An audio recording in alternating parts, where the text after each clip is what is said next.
అతని పేరు వలి అవటం అనేది మత కోణంలో తీసుకురావటం అనేది చాలా చాలా మిస్టేక్. ఇక్కడ మతం క్వశ్చన్ కాదు. భారతదేశంలో అన్ని మతాల వాళ్ళు, అన్ని కులాల వాళ్ళు, అన్ని వర్గాల వాళ్ళు, ఎంతో మంది ఆహారం అవసరమైన వాళ్ళకి ఉన్నటువంటి ఆర్థిక స్థితిలో ఏదో కొద్దిగా తయారు చేసి వాళ్ళకి జాతీయంగా సర్వీస్ చేసి దాని ద్వారా ₹1 సంపాదించుకుని వాళ్ళ కుటుంబాలకి ఆదరణగా నిలబడ్డారు, ఉపయోగపడుతున్నారు.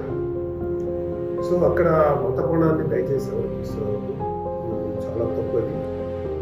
ఒక వ్యక్తి అమాయకత్వంలో ఏదో తినమంటారు బరువుగా తిరుగుతున్నాయి, ఇది చూస్తున్నారు, చాలా బాధ.